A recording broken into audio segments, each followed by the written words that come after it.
లక్ష్యమును జీవమును ఆధారము నీ వాక్యము నా త్రోవకు.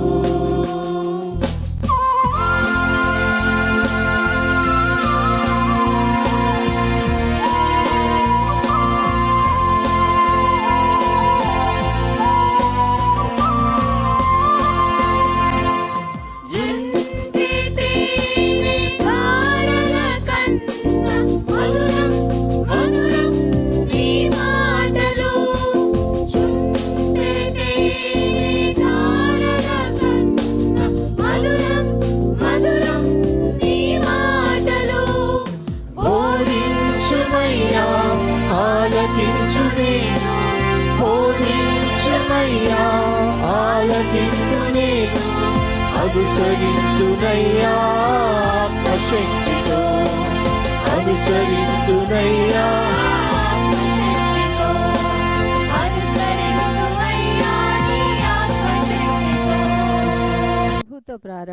ప్రభుతో ప్రారంభం అనే ఆధ్యాత్మిక అనుదిన ప్రార్థనా కార్యక్రమానికి ప్రేమతో మిమ్మల్ని ఆహ్వానిస్తూ ఉన్నాం. మన జీవితానికి ఆదియు ఆధారమునైనటువంటి ఆ దేవుణ్ణి మొదట మరణించుకున్నట్లయితే ఆ దినమంతయు ఆయన కృపాక్షేమములే మన వెంట వచ్చును. మొదట వేకునే లేవగానే మరి నీతిసూరుడైనటువంటి ఆయనని చూద్దాం, ఆయన మనలనైన స్వరాన్ని మనం విందాం. మన జీవిత కాలం అంతయు ఆయన ఆశీర్వాదములు దీవెనలు మన మీద కుమ్మరించును. యెషయి 65:24 మనం చూసినట్లయితే వారికి ఈలాగున జరుగును, వారు వేడుకొనుక మునుపు నేను ఉత్తరమిచ్చెదను, వారి మనవి చేయుచుండగా నేను ఆలకించెదను.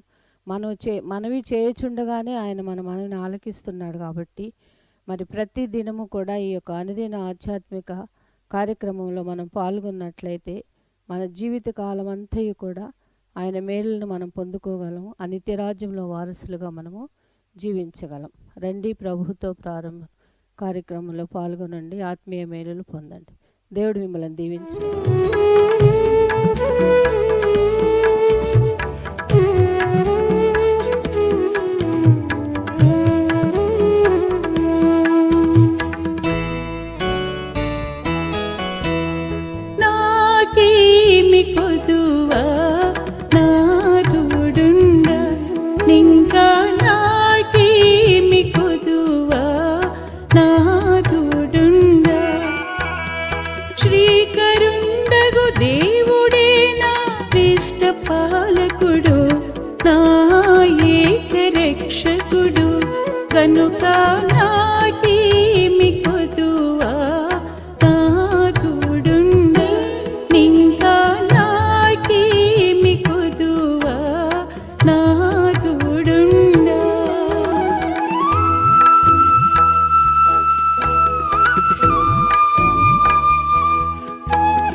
ఇంకా నాకేమి కొదువా నాథుడుండ ఇంకా నాకేమి కొదువా నాథుడుండ. క్రీస్తునందు ప్రియమైన దేవుని సంగమా, మరొక నూతన దినం దేవుని సన్నిధిలో చేరి దేవుని వాక్యమును ధ్యానం చేయటకు దేవుడు మనకు అనుగ్రహించిన తరుణాన్ని బట్టి దేవునికి స్తుతులు చెల్లిస్తున్నాను. ప్రభుతో ప్రారంభం, అనుదిన ధ్యానం, ఆత్మకు క్షేమం. ఈ క్షేమకరమైన ఆధ్యాత్మిక సువర్తమానములు క్రమము తప్పకుండా ధ్యానం చేస్తున్న మీకందరికీ ప్రభువైన యేసుక్రీస్తు నామమున శుభములు తెలియజేస్తున్నాను. మరి క్రమంగా వీక్షకుల సంఖ్య పెరుగుతున్న నేపథ్యంలో ఇలా మరి వరుస క్రమంలో ధ్యానం చేయడానికి మరి దేవుడు నాకు ఇచ్చిన ఈ తలంపును బట్టి కొంత స్ఫూర్తి, కొంత ప్రేరణ, కొంత సంతోషం కూడా కలుగుతుంది. మరి దాన్ని బట్టి ఇంకా ఎక్కువగా సిద్ధపడటానికి కావలసిన వర్తమానాన్ని మీకు అందించడానికి దేవుడు నాకు అనుగ్రహించిన ఈ మంచి తరుణాన్ని బట్టి దేవునికి స్తుతులు చెల్లిస్తున్నాను. రండి మరొక నూతన దినం ప్రార్థన ద్వారా ఈ కార్యక్రమాన్ని ప్రారంభించుకుందాం. ప్రార్థన చేద్దాం. కృపగల దేవా, దయల తండ్రి, మీ పాదములకు స్తోత్రము చెల్లిస్తున్నాం నాయన. నీ ఉచితమైన దయా సంకల్పాన్ని బట్టి మమ్మల్ని ప్రేమించి మీరు మాకు అనుగ్రహిస్తున్న ఈ సువర్తమానములను బట్టి స్తుతులు చెల్లిస్తున్నాం. వరుస క్రమంలో తండ్రి ఆదికాండం మొదలుకొని మేము ధ్యానం చేస్తున్నాం. ఆయా ప్రాముఖ్యమైన అంశాలు, ఆయా భక్తుల జీవిత అనుభవాల నుంచి మాకు మీరు విశదపరుస్తున్నారు. మరి ఆనాటి ఆ కాల పరిస్థితుల్లో ఆ వ్యక్తుల జీవిత అనుభవాలు, ఈనాడు ఈ కాల పరిస్థితుల్లో మా జీవిత అనుభవాలు పోల్చి చూసుకున్నప్పుడు నీ వాక్యం ఎంతగానో మాతో మాట్లాడుతుంది, మా హృదయాలు సేద తీరుస్తుంది. కనుక స్తుతులు చెల్లిస్తూ ఈ ఉదయకాలం ప్రభు నీ వాక్యాన్ని ధ్యానం చేస్తుండగా మాతో మీరే మాట్లాడమని మా రక్షకుడైన యేసు నామమున అడిగి వేడుకొంచున్నాం తండ్రి, ఆమేన్. స్నేహితులారా, నేటి వరకు ఏర్పాటు చేయబడిన లేఖన భాగం రాజుల మొదటి గ్రంథము 9వ అధ్యాయము 3వ వచనం, 2-3 కూడా చదువుతాను. గిబియోనులో ప్రత్యక్షమైనట్లు రెండవ మారు యెహోవా సొలొమోనుకు ప్రత్యక్షమై అతనితో ఇలాగ సెలవిచ్చెను. నా సముఖమందు నీవు చేసిన ప్రార్థన విన్నపములు నేను అంగీకరించితిని. నా నామమును అక్కడ సదాకాలం ఉంచుటకు నీవు కట్టించిన ఈ మందిరమును పరిశుద్ధపరచున్నాను. నా దృష్టియు నా మనసును ఎల్లప్పుడూ అక్కడ ఉండును. నిన్నటి దినము ఈ రెండవ మారు ప్రత్యక్షమైన అనుభవం గురించి మనం జ్ఞాపకం చేసుకున్నాం, ధ్యానం చేసాం. దేవునికి స్తుతులు చెల్లిస్తున్నాను. చాలా చక్కగా మరి మీరే కాదు, నేను కూడా ప్రేరణ పొందాను, స్ఫూర్తిని పొందాను. కాబట్టి దేవునికి స్తుతులు చెల్లిస్తున్నాను. మరి ఆ సమయంలో ఆ క్రమములు అనగా రెండవ వచనానికి కొనసాగింపుగా నా సముఖమందు నీవు చేసిన ప్రార్థన విన్నపములు నేను అంగీకరించి తిని. ఒకసారి మరలా మనం వెనక్కి వెళ్దాం. 3వ అధ్యాయంలో సొలొమోను ప్రార్థన చేసినప్పుడు ఆ 3వ అధ్యాయంలో గిబియోనులో ఆయన ప్రార్థన చేసి నీకు ఏమి కావాలని అడిగినప్పుడు 10వ వచనం చూడండి, 3:10 సొలొమోను చేసిన ఈ మనవి ప్రభువునకు అనుకూలమాయెను. సొలొమోను చేసిన ఈ మనవి ప్రభువునకు అనుకూలమాయెను. అలాగే 12వ వచనంలో నీవు ఈలాగు అడిగినందున నీ మనవి ఆలకించుచున్నాను. సో దేవుడు అనగా ఈ 2 మార్లు సొలొమోనుకు ప్రత్యక్షమైనప్పుడు ఆసక్తి కలిగించే అంశం ఏంటంటే the prayer which was prayed by Solomon was very much accepted by God. దేవుని చేత అంగీకరించబడిన ప్రార్థన. దేవుడు ఆలకించిన ప్రార్థన మాత్రమే కాదండి, అంగీకరించిన ప్రార్థన. No doubt God listens our prayers. మనము చేసే ప్రతి ప్రార్థన ఆయన వింటాడు. కానీ ప్రతి ప్రార్థన ఆయన అంగీకరిస్తాడా లేదా అన్నది మనము ప్రశ్నించుకోవాలి. ఎందుకంటే నిన్న కూడా చెప్పాను కదండి, మనం అడిగేవి అన్నీ కూడా మనకు క్షేమకరం కాకపోవచ్చు, లేకపోతే స్వార్థంతో కావచ్చు, దురుద్దేశంతో కావచ్చు. కొన్నిసార్లు మన అనగా ఎదుటివాడి క్షేమం కన్నా, సంఘ క్షేమం కన్నా ఒక స్వార్థపూరితమైన ఆలోచనతో నా సొంత క్షేమం కొరకు అనేవి కూడా ఉంటాయి. కాబట్టి మనము అడిగే ప్రార్థనలు అన్నీ ఆలకిస్తాడు, కానీ ఆలకించబడిన ప్రతి వాటిని ఆయన అంగీకరించడు. That's more important. ఇక్కడ రెండు పర్యాయాలు దేవుడు అతనికి ప్రత్యక్షమయ్యాడు. 2 సార్లు దేవుడు అతనితో మాట్లాడుతున్నప్పుడు దేవుడు స్వయంగా చెప్పిన మాట, నేను నీ ప్రార్థన అంగీకరించాను. మొదటిసారి అయితే ఆ ప్రార్థన దేవునికి అనుకూలమాయను, అనగా దేవుడు ఏదైతే కోరుతున్నాడో అదే అతను ప్రార్థనగా చేశాడు.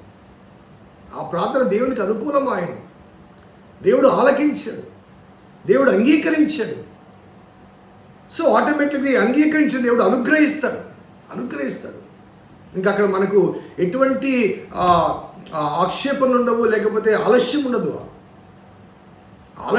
అన్నీ అలా ఆలకిస్తాడు, కానీ ఆలకించినవన్నీ కూడా ఆయన అంగీకరించి అనుగ్రహించే విధంగా మన ప్రార్థనలు ఉండాలి. అలా ఉండాలి అంటే ఆ ప్రార్థనలో మన ఒక ద్వేషపూరితమైనది కానీ, ద్రోహపూరితమైనది కానీ కాకుండా, స్వార్థపూరితమైనది కాకుండా, మనకు ఏది కావాలో అది అడగాలి.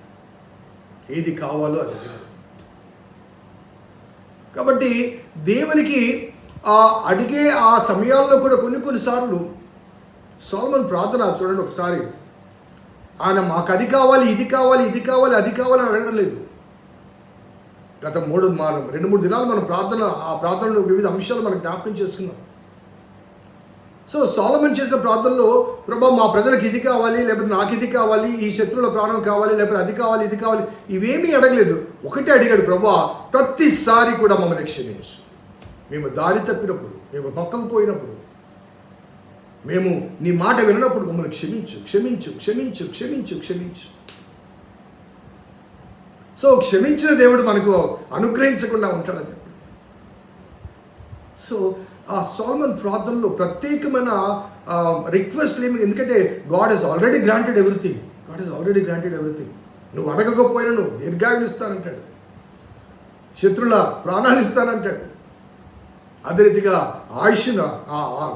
ఆస్తిని ఇస్తానంటాడు, ఐశ్వర్యాన్ని ఇస్తానంటాడు, ఘనతనిస్తానంటాడు. సో దేవుడు మనల్ని తన ప్రజగా మార్చుకున్నప్పుడు is always there to grant us everything whatever we required and not whatever we demand. అందుకే నేను ఎప్పుడు చెప్తుంటాను, దేవుడు మన కోరికలన్నీ తీర్చడు, కానీ మన కొరతలన్నీ తీరుస్తాడు. మనకి ఏం కావాలో అన్నీ ఇస్తాడు. వాటితో సంతృప్తి చెందకుండా అధికంగా ఆశించిన దాని ద్వారా కొన్నిసార్లు మనము నిరాశల మధ్య కొనసాగుతుంటాడు. సో చాలా చక్కని మాట అండి. నువ్వు చేసిన ప్రార్థన నాకు అనుకూలంగా ఉంది, నేను అంగీకరించాను, అనుగ్రహిస్తాను. ఒకసారి రెగ్యులర్గా మనము చేసే ప్రార్థనలు ఎలా ఉన్నాయో ఒకసారి జ్ఞాపకం తెచ్చుకుందాం. వ్యక్తిగతంగా కానీ, కుటుంబ పరంగా కానీ, సంఘపరంగా కానీ మనము చేసే ప్రార్థనలు చాలా వరకు మనకు ఏమేమి కావాలో ఆ లిస్ట్, అనగా ఈ సూపర్ మార్కెట్కి వెళ్ళి మనకు కావాల్సిన తెచ్చుకున్నప్పుడు ఆ బిల్లు ఉంటుంది, ఇంత పొడుగు బిల్లు ఉంటుంది, అనగా మన వాంట్స్ అన్నీ కనబడుతుంటాయి కదా, కొన్నిసార్లు ఈ డిమార్ట్ లాంటి షాపులకు వెళ్ళినప్పుడు అక్కడ కనబడ్డ ప్రతిదాన్ని అవసరం ఉందా లేకపోయినా కొనేసి ఇంట్లో నింపుతుంటాం. ఎందుకంటే ఆ విధంగా వాళ్ళు ప్రమోట్ చేసి, పబ్లిసిటీ చేసి, అక్కడ లేబుల్స్ పెట్టి దీనికి ఇంత తక్కువ అనగానే ఆ 10 రూపాయలు తక్కువ అని చెప్పేసి కొనేస్తాము. 10 మాసాల వరకు అది వాడము. ఆ రీతిగా మనం ముందుగానే ఇన్వెస్ట్ చేస్తుంటాం కొన్నిసార్లు. సో ఈ మాట ఎందుకు చెప్పినట్టే, we try to place all our requests, demands, ఇది కావాలి, అది కావాలి, అది పర్సనల్ ప్రేయర్లు అవే ఉంటాయి, ఫ్యామిలీ ప్రేయర్స్లో అవే ఉంటాయి, కొన్నిసార్లు సంఘ ప్రేయర్లు కూడా అవే ఉంటాయి. ప్రభువా మా ఆలయానికి తెలియదు, అది కావాలి, ఇది కావాలి. కానీ ప్రభువా మాకు రక్షణ కావాలి, ప్రభువా మా సంఘంలో ప్రతి ఒక్కరూ రక్షించబడాలి ప్రభువా, మేమందరం ఈ లోకాన్ని విడిచిన తర్వాత నీ రాజ్యంలో మరి ప్రత్యక్షం కావాలి ప్రభా. ఒక్కరిని కూడా మిస్ కాకూడదు ప్రభా. నా పక్కన వ్యక్తి రక్షించబడాలి ప్రభా, ఈ పక్కన వ్యక్తి రక్షించబడాలి ప్రభా, మేమందరం నీ రాజ్యంలో ఉండాలి ప్రభా అని ప్రార్థన చేశాం ప్రభా. మేము ఈ పాప ప్రపంచంలో ఉన్నాం ప్రభా, మా పాపములు క్షమించు ప్రభా అంటూ ప్రార్థన చేశాం.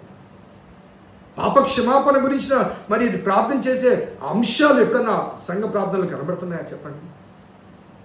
మేము తప్పు చేశామనే అపరాధ భావన వ్యక్తీకరణ, అపరాధన భావన ఉండొచ్చేమో కానీ ఆ భావన మరి పబ్లిక్గా వ్యక్తీకరించడం చాలాసార్లు విఫలమవుతూ ఉంటాము. So that may be the reason why we are not able to receive an answer from God. That may be the reason. So before receiving anything, before asking anything, we need to ask to make me eligible enough to receive your blessings. ఆ eligibility ఎలా వస్తుందండి? మన పాపములు క్షమించబడ్డప్పుడు, మనము ఆయన బిడ్డలుగా మార్చబడ్డప్పుడు, ఆయన వారసులుగా ఆయన చేత ప్రత్యేకించబడ్డప్పుడు, మనం ఆయన వారమైనప్పుడు, ఒక మాట చెప్పాలంటే మనం ఆయన వారమైనప్పుడు ఆయనవన్నీ మనకిస్తాడు. మనం ఆయన వారమైనప్పుడు మొట్టమొదటి మనం ఏం చేయాలండి? మనము ఆయన వారము కావాలి. We need to submit or surrender ourselves unto him so that he may grant us everything whatever we required. మనకు కావలసినవన్నీ అనుగ్రహించగలిగిన శక్తి సామర్థ్యత కలిగిన దేవుడు ఆయన. He is there. సో మన ప్రార్థనలు మార్చుకోవాలండి. మన ప్రార్థనలో విషయాలు ఒకసారి మనం పరిశీలన చేసుకోవాలి. చాలా చక్కని మాట. 2 సార్లు కూడా సొలొమోను చేసిన 2 సార్లు ఆ 2 ప్రార్థనలు కూడా 2 స్థలాలు, ఒకటి గిబియోనులో, ఒకటి యెరూషలేములో, 2 ప్రదేశాల్లో కూడా అక్కడ ఉన్నత స్థలం ఉంది, ఇక్కడ దేవాలయం నిర్మించబడింది. 2 స్థలాల్లో కూడా సొలొమోను ప్రార్థన చేసిన వెంటనే దేవుడు ప్రత్యక్షమై ఆ ప్రార్థన దేవునికి అనుకూలంగా ఉంది, దేవుడు అంగీకరించాడు, దేవుడు అనుగ్రహిస్తున్నాడు. మరి మన ప్రార్థనలు ఎలా ఉన్నాయి? మనం చేసే ప్రార్థనలు ఎలా ఉన్నాయి? ప్రార్థన చేస్తున్నాం చేయడం లేదని కాదు, చేస్తున్నాం, కానీ ఎలా ఉన్నాయి? ఒకసారి ఆలోచించండి. నిన్నటి దినము, ఒకవేళ మీ ఎవరైనా వినకపోతే వినండి, నిన్నటి దినము ఈ దినము, ఈ 2 భావాలు మనం జ్ఞాపకం చేసుకుంటే, మొట్టమొదటిది, you need to acknowledge the presence of God wherever you pray. నువ్వు ప్రార్థించే స్థలం అది దేవుని నివసించే స్థలమని, అది ప్రార్థించే స్థలమని, దేవుడు నీవు తప్ప మరొకరు అక్కడ లేరని, మరి దేవునితోనే ప్రత్యేకంగా నువ్వు సంభాషిస్తున్నావని, ఆయన నా మనవి ఆలకిస్తానని దేవునితో ఏకాగ్రతతో ప్రార్థించాలి. అదే రీతిగా దేవుని దగ్గర ప్రార్థించే సమయంలో ఆ ప్రార్థన అంశములు దేవునికి అంగీకారంగా ఉండాలి. ఆ అంగీకారంగా అనగా దేవుడు నుంచి కోరుకునే ప్రధానమైనది పాపక్షమాపణ, అనగా దేవుని చేత మనము అంగీకరించబడాలి. అప్పుడు దేవునివి మనకు. ఇంకొక మాట చెప్పంటే, దేవుని చేత మనము అంగీకరించబడితే మన మనవులు కూడా అంగీకరించబడతాయి. So we need to submit or surrender our selfs అంటూ మనల్ని మనము సమర్పించుకుందాం, మనం దేవుని కొరకు ప్రత్యేకపరచుకుందాం. దేవా, నేను నీ వాడనవుతాను, నన్ను నీ వానిగా, నీకు నాకు మధ్య అనగా నీవానిగా నేను మార్చబట్టానికి అవరోధంగా ఉన్న ఈ పాప సంబంధమైన ప్రభావములోంచి, ఉనికిలోంచి నన్ను మార్చి, నా పాపములు క్షమించి, నీ బిడ్డగా, నీ వానిగా, నీ కుమారుడుగా, నీ కుమార్తెగా నన్ను మార్చుకో. సో మన ప్రార్థనలు దేవుడు అంగీకరించేవిగా ఉన్నాయా? దేవుని చేత అనుగ్రహించబడేవిగా ఉన్నాయా లేవా? ఒక్కసారి మనం పరిశీలన చేసుకుంటూ, అలా అనుగ్రహించబడాలి అంటే మొదటిగా మనము ఆయన చేత అంగీకరించబడాలి. అలా అంగీకరించబడటానికి అవరోధంగా ఉన్న వాటిని మనం ఒప్పుకొని, తప్పుకొని దేవునికి ఇష్టలేని వారిగా జీవించాలి. అప్పుడు దేవునివన్నీ మనమవుతాయి. మనం అడిగినవన్నీ కూడా దేవునికి అనుకూలంగా ఉంటాయి. ఆయన తప్పక అనుగ్రహిస్తాడు. ప్రార్థన చేద్దాం. కృపగల దేవా, దయగల తండ్రి, మీ పాదములకు స్తోత్రము చెల్లిస్తున్నాం నాయన. నీ ఉచితమైన దయా సంకల్పాన్ని బట్టి మమ్మల్ని ప్రేమించి మీరు మాకు అనుగ్రహిస్తున్న క్షేమకరమైన ఆధ్యాత్మిక సువర్తమానములను బట్టి ప్రభాస్తుతులు చెల్లిస్తూ, మీ లేఖనాల్లోంచి అనేక అంశాలు మీరు మాకు బోధిస్తున్నారు. ప్రభాస్తుతులు చెల్లిస్తూ, తద్వారా మా ఆధ్యాత్మిక నడవడికను మార్చుకోవటానికి, నిన్ను ప్రసన్నం చేసుకోవడానికి, నీ ద్వారా మాకు కావలసినవన్నీ పొందటానికి తగిన యోగ్యతను పొందగలిగే కృప మాకు అనుగ్రహించమని వేడుకుంటూ మా రక్షకుడు, మా విమోచకుడు, సజీవుడైన యేసు నామమున అడిగి వేడుకుంటున్నాం తండ్రి. ఆమేన్. తండ్రి, కుమార, పరిశుద్ధాత్మ త్రియేక దేవుని దీవెన ఈ వాక్యం విన్న బిడ్డలకు, వాక్యాభిలాషులకు, వారి ప్రార్థన జీవితానికి సదా తోడేయును గాక. ఆమేన్. God bless you. దేవుడు దీవించును గాక.